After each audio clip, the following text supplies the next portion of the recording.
Hi guys, this is Ma'am Shikon and nandito ako muli sa aking kusina at magluluto ako ng isang exotic na pulutan at pwede ring ulam.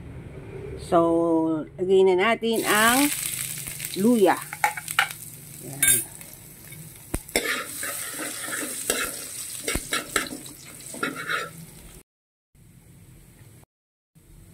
Isunod natin ang sibuyas. As usual, sotay-sotay lang.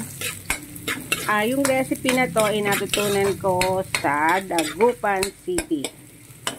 Ayan, recipe to sa mga taga-Dagupan. Next, lagay na rin natin yung bawang. Simutin natin at sayang.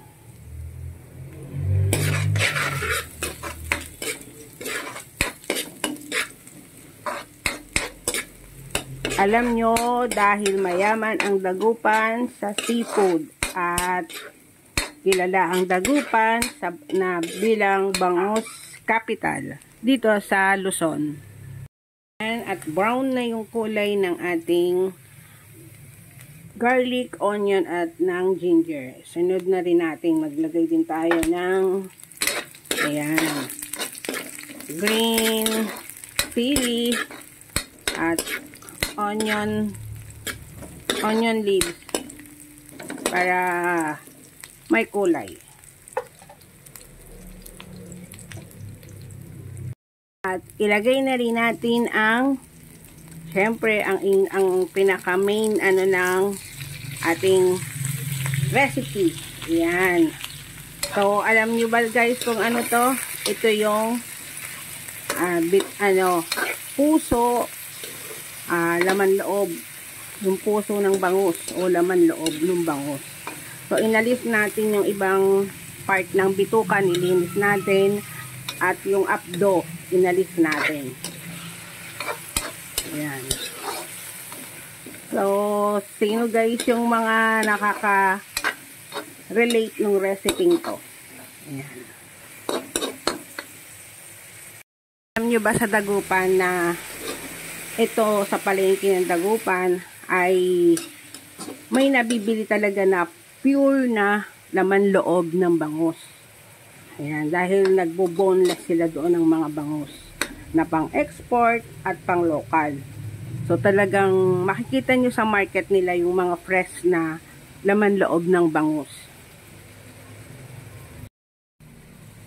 Ayan, lalagyan ko na yan ng pepper, black pepper. Ayan.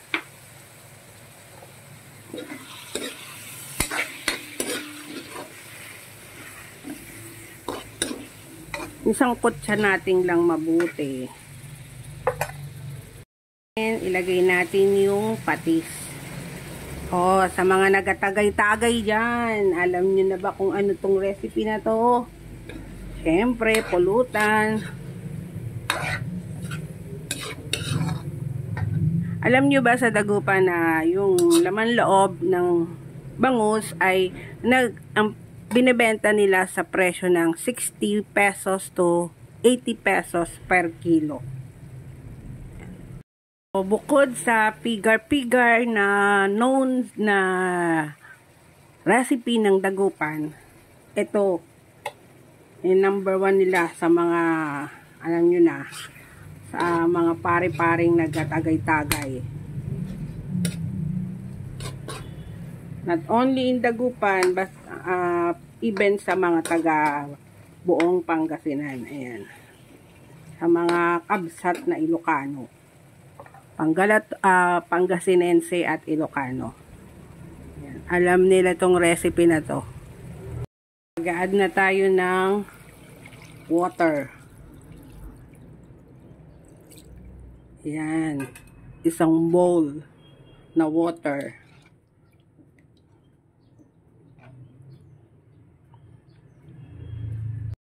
So, maglagay na tayo ng ceiling green. So, yan, kumukulo na. Ayan, kung ang Jensan ay may masarap na dayok. Ayun, dayok yung bagoong, yon. itong dagupan, ito yung kanilang isa sa mga specialty, lalo na ng mga nagatagay-tagay na masarap daw i-partner sa gin bilog, at sa mga taga Quezon ay masarap din tong i-partner sa inyong lambanog. Ayan. So, luto na po yung ating papaitan na lamang loob ng bangus. Ayan. So, magping tayo ng onion chives, onion leek. So, ayan guys. Luto na po ang papaitang lamang loob ng bangus. O, ayan. Mga katropang gin bilog at katropang lambanog. Ito na ang masarap nyong pulutan. At pwede rin tong i-partner sa kanin. Masarap na ulam